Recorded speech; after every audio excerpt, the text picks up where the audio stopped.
Hello everyone, more education classes में आपका स्वागत है। आज हम करेंगे 21 दिसंबर 2021 का जो पेपर हुआ था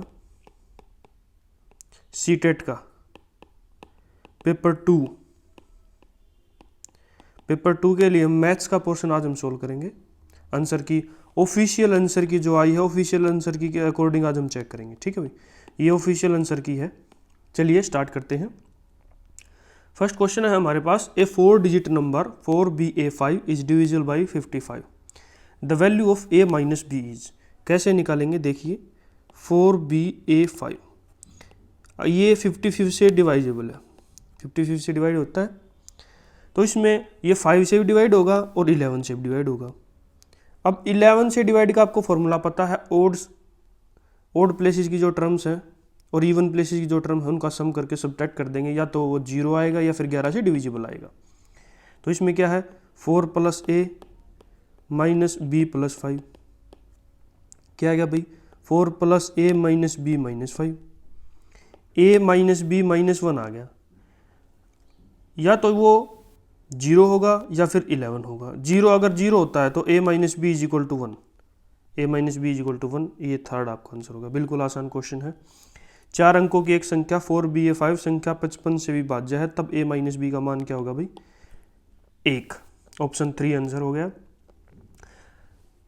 सेकंड क्वेश्चन है हमारे पास, 2/3 मल्टीप्लाई 3 इंटू 1/3, 2/3 मल्टीप्लाई 3 इंटू 1/3, इसको हम क्या लिख सकते हैं,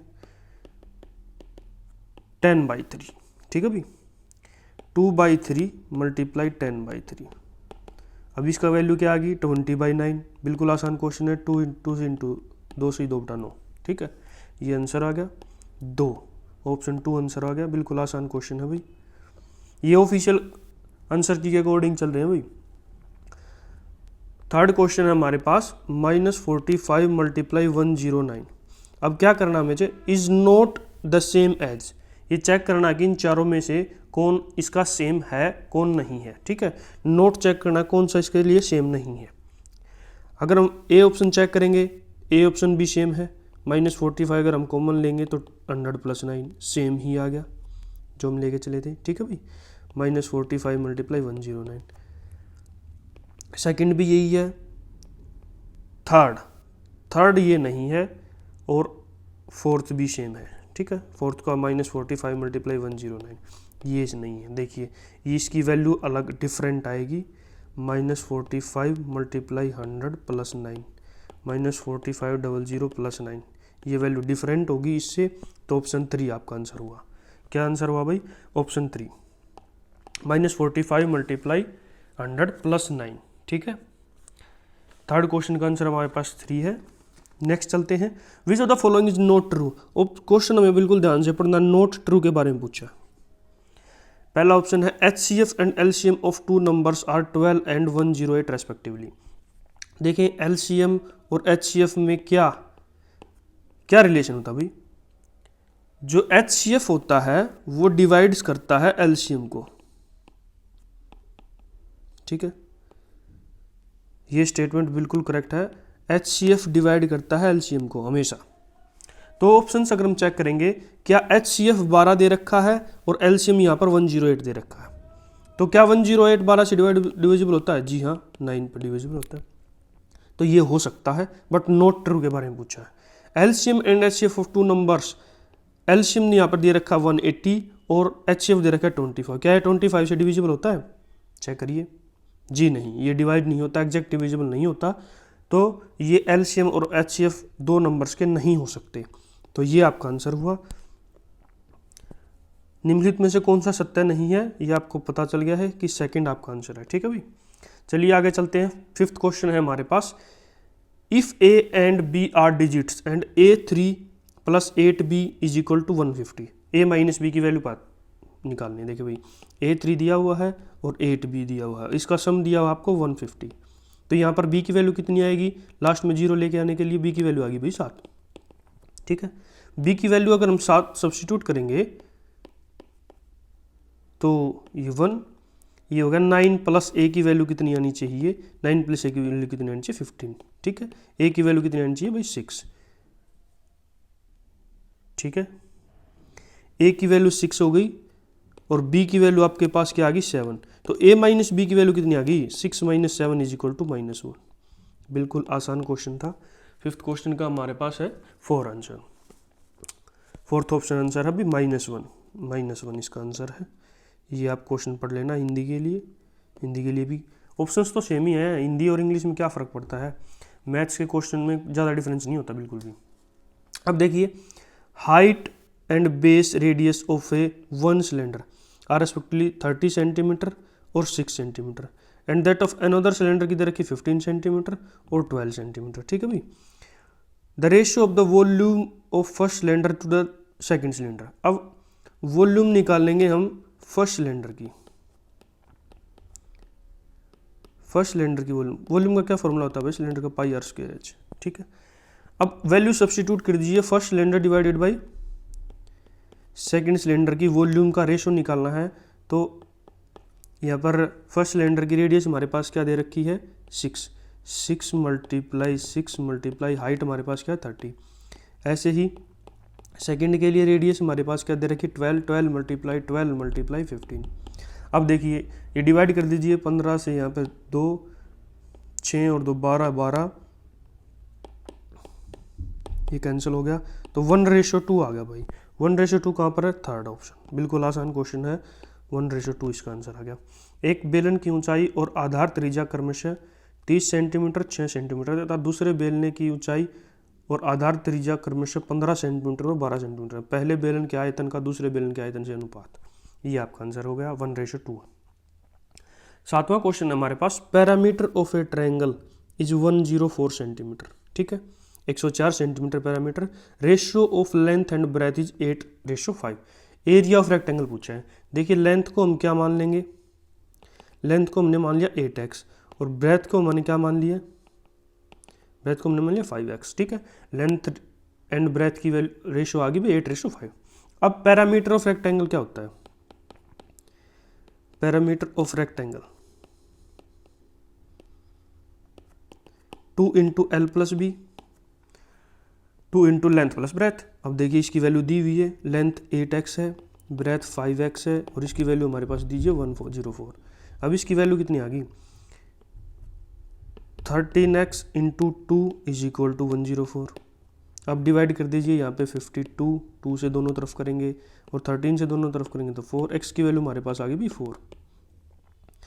तो लेंथ कितनी आ गई 32, ब्रेथ कितनी आ गई 20। अब बात करते हैं एरिया ऑफ रेक्टेंगल क्या होगा। एरिया ऑफ रेक्टेंगल का आपको फॉर्मूला पता है, length into breadth, length into breadth. अब लेंथ कितनी 32 मल्टीप्लाई ब्रेथ कितनी 20 ये है 640 ए ऑप्शन आपके पास आंसर है। तो सातवें क्वेश्चन का हमारे पास क्या, 37 क्वेश्चन का हमारे पास क्या है 640 सेंटीमीटर स्क्वायर। एक आयत का परिमाप 104 सेंटीमीटर है तथा उसकी लंबाई और चौड़ाई का अनुपात 8:5 है, तो उस आयत का क्षेत्रफल क्या है हमारे पास 640 सेंटीमीटर स्क्वायर। चलिए 8वां क्वेश्चन पढ़ते हैं। एरिया ऑफ स्क्वायर क्या 30 times that of triangle side 20 centimetre 48 centimetre और 52 सेंटीमीटर। पैरामीटर ऑफ स्क्वायर पूछा है। किसी वृत्त का क्षेत्रफल भुजाएं 20 सेंटीमीटर 48 सेंटीमीटर और 52 सेंटीमीटर वाले एक त्रिभुज के क्षेत्रफल का 30 गुना है, तो वृत्त का परिमाप क्या होगा। देखिए क्या दिया हुआ है, area of square, area of square क्या मान लिया भाई ए स्क्वायर। अगर ए साइड हो गई तो एरिया ऑफ स्क्वायर क्या आ गया ए स्क्वायर इज इक्वल टू। अब बात करते हैं ट्रायंगल का एरिया जिसकी साइड दे रखी है भाई 20 48 और 52, 20 48 और 52 तीन साइड दे रखी ट्रायंगल की। अब इसका एरिया कैसे निकालेंगे, हीरोइन फॉर्मूला से निकालेंगे। तो एस की वैल्यू क्या आएगी, इनका सम डिवाइडेड बाई 2।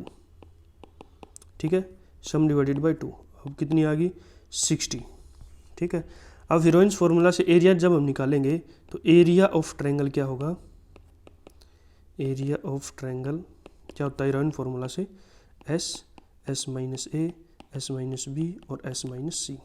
ठीक है, क्या आ जाएंगी भाई वैल्यू 60 माइनस 20 60 माइनस 48 और 60 माइनस 52। ठीक है, क्या क्या वैल्यू आ गई भाई, 60 मल्टीप्लाई 40 मल्टीप्लाई 12 और मल्टीप्लाई 8। अब इसमें से निकालेंगे हम स्क्वायर रूट से। देखिए ये 10 मल्टीप्लाई 6 हम इसको लिख सकते हैं, 10 मल्टीप्लाई 4 हम लिख सकते हैं, मल्टीप्लाई 6 मल्टीप्लाई 2 हम लिख सकते हैं, मल्टीप्लाई 4 मल्टीप्लाई 2 हम लिख सकते हैं। अब कॉमन ले लीजिए, 10 10, 6 और 6, 4 और 4, 2 और 2। स्क्वायर रूट से जब हम बाहर निकालेंगे तो एक एक वैल्यू बाहर आ जाएगी। 10 मल्टीप्लाई 6 मल्टीप्लाई 4 मल्टीप्लाई 2, इसकी वैल्यू कितनी आ गई भी, 6 4 जा 24 और 2 48, 480 आ गई। ठीक है, या फिर इसको हम डायरेक्ट ऐसे का ऐसे ही लिख सकते हैं। अब देखिए एरिया हमारे पास ये आ गया। तो एरिया किसके इक्वल था, ए स्क्वायर की वैल्यू थी 10 मल्टीप्लाई 6 मल्टीप्लाई 4 मल्टीप्लाई 2, ये एरिया, और 30 टाइम्स था एरिया। स्क्वायर का कितना एरिया था, 30 टाइम्स। ठीक है भाई। अब देखिए A square is equal to 10 multiply 6 multiply 4 multiply 2 multiply 30। अगर हम ए की वैल्यू निकालेंगे, दोनों तरफ स्क्वायर रूट कर दिया, तो इसको भी हम क्या लिख सकते हैं, 10 multiply 6 multiply 4 multiply 2 multiply 3 multiply 10। 6 को भी हम लिख सकते हैं 3 मल्टीप्लाई 2, 3 मल्टीप्लाई 2। अब देखिए इसमें से कॉमन 10 और 10, 3 3 2 2, और यहाँ से भी 2 मल्टीप्लाई 2। ठीक है भाई। तो ए की वैल्यू हमारे पास क्या आ जाएगी, 10 मल्टीप्लाई 3 मल्टीप्लाई 2 मल्टीप्लाई 2, कितनी आ गई भी, 120। तो साइड ऑफ स्क्वायर क्या आ गई, 120। अब पैरामीटर निकालते हैं। पैरामीटर क्या होता है, पैरामीटर ऑफ स्क्वायर क्या होता है, 4a।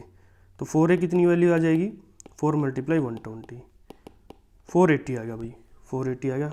सेकंड इसका आंसर आ गया। सिर्फ यही क्वेश्चन था जो थोड़ा लेंथी था, बाकी बहुत आसान क्वेश्चन आए हुए हैं। ये भी आसान क्वेश्चन था। ठीक है, 480 इसका आंसर आ गया भाई। 8th क्वेश्चन का हमारे पास आंसर है 480, सेकंड ऑप्शन। ठीक है, चलिए 9th क्वेश्चन की तरफ चलते हैं। 39 क्वेश्चन जो था, चलिए 9th क्वेश्चन है भाई हमारे पास। 32 number card bearing numbers 1 to 32 are put in the box and then a number card is drawn from it at a random. What is probability that the number a card bears a prime numbers. ठीक है भाई, 32 संख्या कार्डों को जिन पर 1 से 32 तक संख्या अंकित है एक बक्से में रखा जाता है तथा उसमें से एक संख्या कार्ड को यादृच्छिक रूप से निकाला जाता है। उस संख्या कार्ड पर एक अभाज्य संख्या होने की क्या प्रतीक है। ठीक है, तो 1 से 32 पर हम प्राइम नंबर चेक कर लेते हैं कौन कौन से हैं। 2 है, 3 है, 5, 7, 11, 13, 17, 19, 23, 29 और 31। कितने हो गए भी, 3, 4 और 3 7, 10 और 11। तो टोटल हमारे पास कितनी आउटकम्स आ गई, 11। और टोटल कितने थे, 1 से 32 32 थे, 11/32। बिल्कुल आसान क्वेश्चन है भाई। चलिए आगे चलते हैं। 40वां क्वेश्चन है, which one of the following quadrilaterals have 4 lines of symmetry and an order of rotational symmetry 4। ठीक है भाई, बिल्कुल आसान क्वेश्चन है। निम्नलिखित चतुर्भुजों में से किसकी 4 सममित रेखाएं हैं तथा कोटि 4 की घूर्णन समिति है। ये बिल्कुल आसान क्वेश्चन था भाई, डायरेक्ट ही क्वेश्चन था, स्क्वायर। ठीक है, वर्ग। ऑप्शन 2 आंसर है। P Q R S is a quadrilateral in which P R and Q S bisect each other. P R equal to Q S, then P Q R S. देखिए P Q R S एक हमने बना लिया quadrilateral, P Q R S, P R और Q S एक दूसरे को bisect करते हैं और P R equal to Q S है। तो ये भी बिल्कुल आसान क्वेश्चन है। बता दीजिए अब इसका आंसर क्या आएगा। 41 का आंसर है 2, रेक्टेंगल। बिल्कुल आसान है, आयत। A sum which will earn a simple interest of 2520 at 14% per annum in 2 years.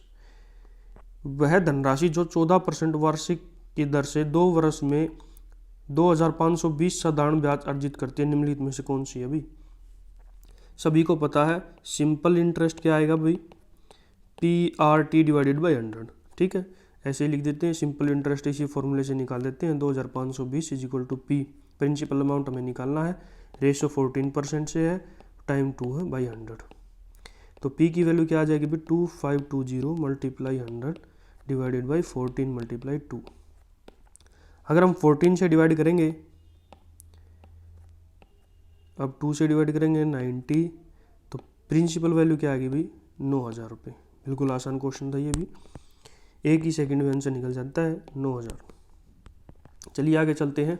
43rd question हमारे पास क्या है, if 8x plus 33 is equal to 25 plus 17x then the value of x cube plus 2।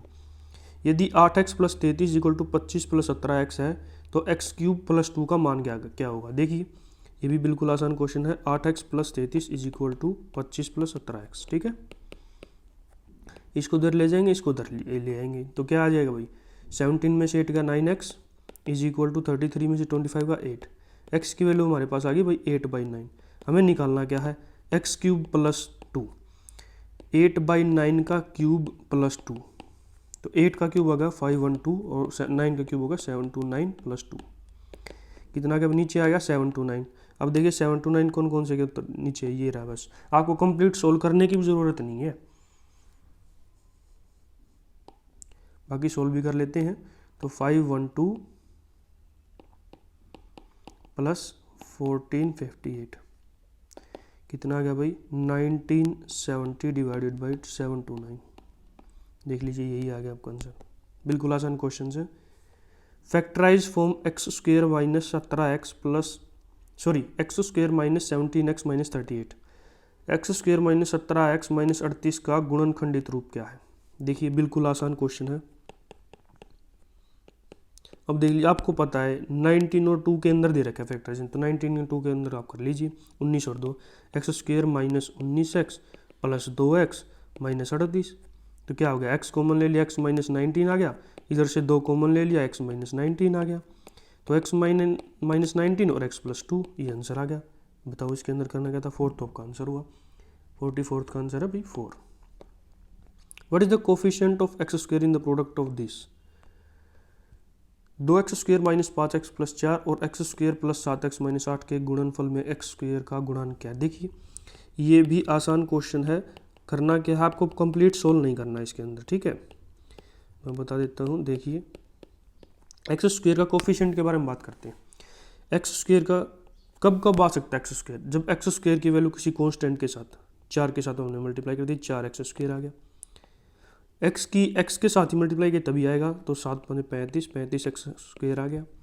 और 8 की x square के साथ करेंगे जब माइनस 16 एक्स स्क्वेयर है। ये सिर्फ इन्हीं के प्रोडक्ट से एक्स स्क्वेयर आता है। अब इनका जो कोफिशिएंट है इसको सोल्व कर लेते हैं। 4 - 35 माइनस 16 कितना आ गया भाई -31 और -16 -47 आ गया। बिल्कुल आसान क्वेश्चन था, ये 4th आपका आंसर हुआ। चलिए आगे चलते हैं। On dividing 15 × x square minus x minus 12 by 5 × x plus 3 x square minus 16 we get 15 × x square minus x minus 12 को 5 × x प्लस 3 और x स्क्वेयर माइनस 16 से भाग देने पर हमें प्राप्त होगा। देखिए बिल्कुल आसान क्वेश्चन है ये भी। इसको हम क्या लिख सकते हैं, x square minus x minus 12 को हम क्या लिख सकते हैं, x माइनस 4 और x प्लस 3। x माइनस 4 हो गया और x प्लस 3 हो गया, ठीक है भाई। नीचे हमारे पास क्या है, डिवाइड करेंगे हम 5 × x प्लस 3 से, और एक्स स्क्वेयर माइनस 16 को हम क्या लिख सकते हैं, ए स्क्वेयर माइनस बी स्क्वेयर का अगर हम फॉर्मूला लगाएंगे तो x माइनस 4 और x प्लस 4 लिख सकते हैं। तो x माइनस 4 और x प्लस 4, देखिए ये भी कट गया यहाँ से, ये भी कट गया यहाँ से, ये 3 आ गया, 3/x प्लस 4, ये आपका आंसर हुआ। बताओ 46th का आंसर हुआ भाई 1, 3/x प्लस 4। 47 क्वेश्चन की तरफ चलते हैं। The angles of a triangle are in the ratio 3:2:4। The difference of the largest and the smallest angle of a triangle. बिल्कुल आसान क्वेश्चन है ये भी। किसी त्रिभुज के कोणों का अनुपात 3:2:4 है। सबसे बड़े और सबसे छोटे कोणों का अंतर क्या है। देखिए अब हम इसको क्या लिख सकते हैं, जैसे 3x 2x और 4x हमने मान लिया तीनों एंगल्स को, तो एंगल्स ऑफ ए ट्रायंगल्स का सम कितना होता है भाई 180 हो गया। 9x = 180 हो गया, तो x की वैल्यू हमारे पास क्या आ गई भी 20। तो एक एंगल तो हो गया आपके पास 60, एक एंगल हो गया आपके पास 40 और एक एंगल हो गया आपके पास 80। अब देख लीजिए क्या पूछा हुआ है, लार्जेस्ट और स्मॉलेस्ट। लार्जेस्ट क्या है 80 और स्मॉलेस्ट क्या है 40, तो इनका डिफरेंस कितना आ गया भाई 40। सेकेंड आपका आंसर हुआ 40 डिग्री। बिल्कुल आसान क्वेश्चन है। A B is a line and a point O lies on it. A B एक लाइन है, ए बी हमने ये लाइन मान ली, तो ये पॉइंट कहीं पर भी लाई करता है, सॉरी ओ पॉइंट, ओ हमने मान लिया। A ray O C is drawn taking at a point C not lying on the A B. O C जैसे हमने ये मान लिया, ओ सी ए बी पर लाई करता, ए बी पर लाई, सी ए बी पर लाई नहीं करता, ओ सी हमने रे मान ली, ठीक है, ये दिया हुआ है। तो एंगल ए ओ सी और angle B O C are linear pair, जी हाँ ये सही है। Angle A O B angle B O C are adjacent angle, ये नहीं है, तो आपके पास ओनली ए ट्रू हो गया, केवल ए सत्य है, एक रेखिक युग्म बनाते हैं, ठीक है भाई। If one of the angles of a triangle is 100 degree, then the angles between the bisector of the remaining angles of a triangle। देखिए एक ट्रायंगल बना लिया हमने, ए बी और सी, ये एक एंगल दिया हुआ है 100, तो ये एंगल जो बाइसेक्ट करता है इनको, उनके बीच का जो एंगल बनता है, ये एंगल पूछा हुआ। देखिए बिल्कुल आसान क्वेश्चन है। ट्रायंगल के टोटल एंगल्स का सम कितना होगा भाई 180, तो 100 ये होगा, इन दोनों का सम कितना बचा भाई 80, ठीक है। अब ये एंगल बाइसेक्टर्स हैं, इसको हाफ से डिवाइड करते हैं, तो ये 40 हो गया। लेट हमने कर लिया, कोई ज़रूरी नहीं सेम हो, पर 40 ये हो गया भाई, सॉरी 40 नहीं आएगा, ये हमने ट्रायंगल लिया था ए बी और सी, ये आ गया आपका 100, ये एंगल बाइसेक्टर हमें निकालना है। तो टोटल हमारे पास क्या आ गया भाई, angle A plus angle B plus angle C का सम कितना आएगा 180। तो एंगल ए की वैल्यू हमें दी हुई है 100, तो angle B plus angle C क्या आ गया भाई 80। लेट हमने कर लिया, जैसे भी एंगल बाइसेक्टर है तो हाफ डिवाइड करेगा, तो टोटल इनका दोनों का सम कितना आ गया भाई 40 डिग्री, बचा कितना यहाँ पर एंगल 140 डिग्री। बिल्कुल आसान क्वेश्चन है। What is the mean of the median, range and mode of the following observation. ये ऑब्जर्वेशन हम लिख सकते हैं, क्या लिखा हुआ भाई, माध्यक परिसर और बहुलक का माध्य क्या है। देखिए असेंडिंग ऑर्डर में इसको लिखते हैं 3, 9, 11, 12, 16, 18, 19, 25 और क्या भाई 30। कितनी टर्म्स है, 3, 3, 6, 3, 9 और एक 10 है, 3, 6, 3, 9 और एक 10 होगी, ठीक है भाई, टोटल टर्म्स होगी। अब देखिए मीडियन के बारे में बात करते हैं। मीडियन जो मिडल में, यहाँ से 4 टर्म्स हमने ली, यहाँ से 4 टर्म्स हमने मिड अगर मीडियन निकालेंगे तो क्या आएगा भाई 16 + 18 डिवाइडेड बाई 2, 17 आ गया भाई, ठीक है, कितना आ गया भाई 17।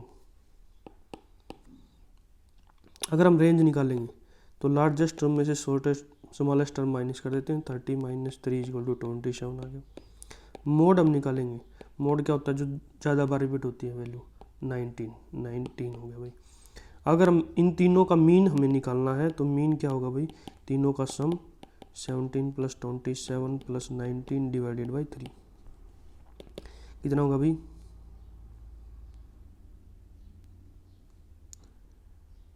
7 और 7 14 और 9 23, 3 2 4 और 2 6 डिवाइडेड बाई 3, 21 आ गया भाई, कितना आ गया 21।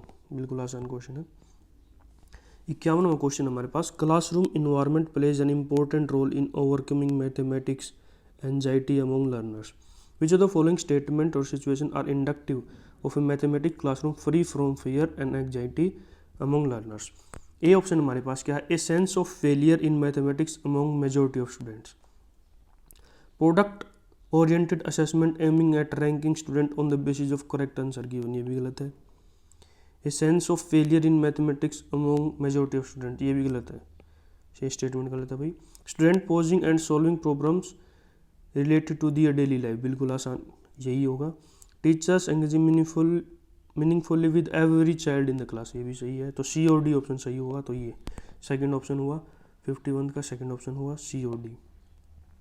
बच्चों द्वारा दैनिक जीवन में से संबंधित समस्याएं प्रस्तुत करना एवं हल करना, कक्षा में अध्यापक का प्रत्येक बच्चे के साथ अर्थपूर्ण रूप से कार्य करना, सी और डी आपका सही है। ठीक है। विच of the following is not an advantage of unit planning, note पूछा भाई। ठीक है, क्या है चेक करते हैं। ऑप्शंस कहते हैं it helps teachers in organising time and resource available with them, ये सही है।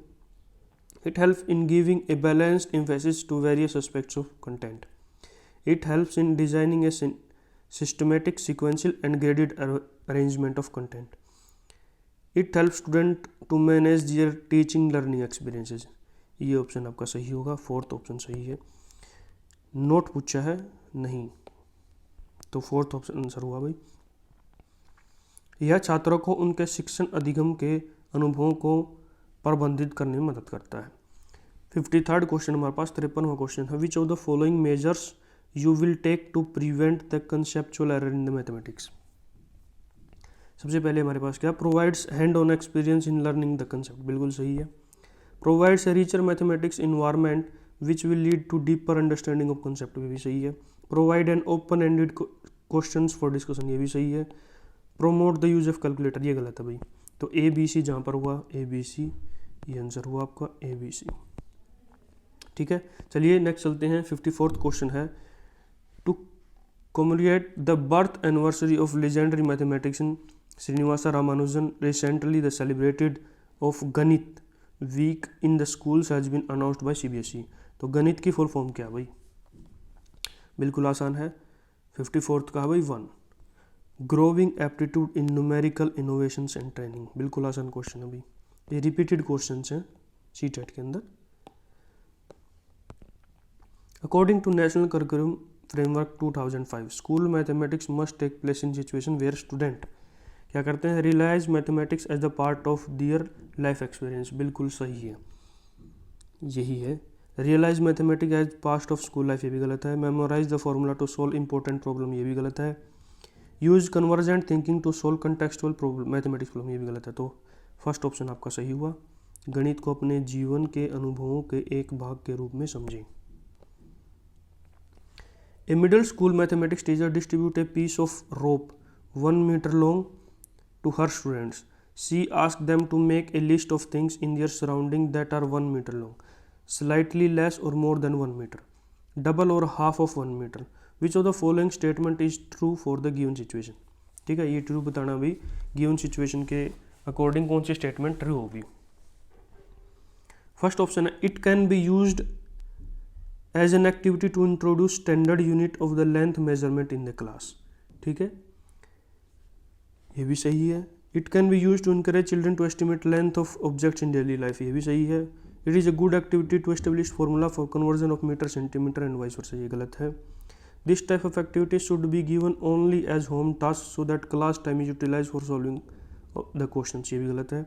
तो ए और बी आपका आंसर हुआ, तो सेकंड आपका आंसर हुआ 56 का भी ए और बी। कक्षा में लंबाई की मानक इकाई का परिचय देने के लिए एक क्रियाकलाप का उपयोग किया जा सकता है। ऐसे छात्रों को दैनिक जीवन में वस्तुओं की लंबाई का अनुमान लगाने के लिए प्रोत्साहित किया जाता है। ये दोनों आंसर हैं भाई, ये दोनों ठीक हैं, तो ए और बी आपका आंसर हुआ। चलिए आगे चलते हैं। According to George Polya there are 4 steps of problem solving. These step are listed in random order. Devise a plan, carry out the plan, understand the problem, look back. तो ये sequence में हमें arrange करना है। George polio के अनुसार समस्या समाधान के 4 चरण हैं। यह चरण नीचे एक यादृच्छिक क्रम में सूचीबद्ध है। एक योजना तैयार करें, योजना को अंजाम दें, समस्या को समझें और पुनः जांच करें। सबसे पहले हमारे पास क्या आएगा जी, समस्या को समझना पड़ेगा, तो सी आएगा, सी सेकंड और थर्ड में है। उसके बाद आएगा एक योजना को तैयार करें, जी हाँ फर्स्ट आएगा, तो ये आपका थर्ड आंसर हुआ। ज़्यादा आपको चेक करने की ज़रूरत भी नहीं, बाकी आप चेक कर सकते हैं। अंडरस्टैंड द प्रॉब्लम, उसके बाद एक प्लान डिवाइस करेंगे, कैरी आउट, उस प्लान को एग्जीक्यूट करेंगे, उसके बाद लुक बैक करेंगे। तो थर्ड ऑप्शन हुआ CABD। The fact that there is a fraction between any 2 fractions is called. ये फैक्ट क्या होगा भाई, 2 फ्रैक्शंस के बीच में एक फ्रैक्शन एग्जिस्ट करता है। The fact that there is a fraction between any 2 fractions, density property of fractions.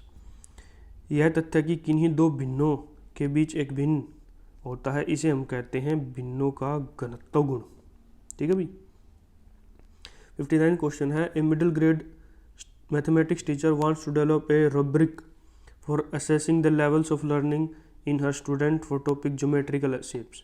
C identify the according to Van Hiele. Van Hiele के अकॉर्डिंग हमें बताना है। ये इंपॉर्टेंट क्वेश्चन है भाई, हर बार इससे क्वेश्चन आता ही आता है वैन हिल के से, ठीक है। The student can be categorise in 4 levels of the geometric reasoning. Match the level in column A corresponding geometric reason in column B. अभी लेवल ए के अंदर क्या होता है, लेवल 1 के अंदर the student is able to understand the theorems. The student is able to explore relationship between various figures based on their properties. The student is able to identify a figure based on their properties and not on the physical appearance. Fourth option है the student recognize the figure based on physical experience. देखिए भाई ये बिल्कुल सही है, तो first का होगा भी फोर्थ। फर्स्ट का फोर्थ कहाँ कहाँ पर है, 1 और 4 में। अब चेक करते हैं सेकंड का सेकंड होगा या फिर थर्ड होगा। लेवल 2 के अंदर the student is able to explore the relationship between various figure based on their properties. The student is able to identify a figure based on its properties and not on physical experience, ठीक है भाई, physical appearance. तो बताइए level 2 का क्या होगा भाई, third, level 2 का थर्ड। अब इससे आपको पता चल गया कि फोर्थ आंसर है फोर्थ। ए का फोर्थ, बी का थर्ड, सी का सेकंड और डी का फर्स्ट। ए का फोर्थ, बी का थर्ड, बी का थर्ड, सी का हमारे पास क्या सेकंड और डी का फर्स्ट, ठीक है। ये आप बना लीजिए। नेक्स्ट है in the class 8th mathematics classroom Rashmi solve the problem in the following way to prove. ये हमें प्रूफ करना है। If A by B equal to C by D is given. C start from, यहाँ से इसको start किया है, A C minus 2b square by B equal to C square minus 2bd by D and get the answer A by B plus C by D. Which method is Rashmi applying in her class, ठीक है भाई। यहाँ पर थोड़ी printing mistake हो चुकी है, A by B is equal to C by D आएगा यहाँ पर, ठीक है भाई। देखिए हिंदी के अंदर ये लिखा हुआ है A by B is equal to C by D, A by B is equal to C by D. ये भी बिल्कुल आसान क्वेश्चन है। इसको हम एनालिटिकल मेथड से सोल्व करेंगे, विश्लेषणात्मक विधि से। ये आपके पास मैथ्स के जो 30 क्वेश्चंस थे सीटेट के पेपर 2 के,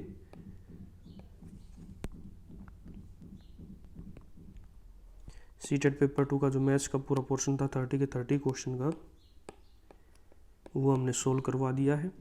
ये ऑफिशियल आंसर की के अकॉर्डिंग आपको आंसर दिए गए हैं। आप मैच करके अपना स्कोर बता सकते हैं और जल्द इसको कमेंट करिए आपका स्कोर कितना हुआ और अपने दोस्तों के साथ शेयर कीजिए। Thank you everyone.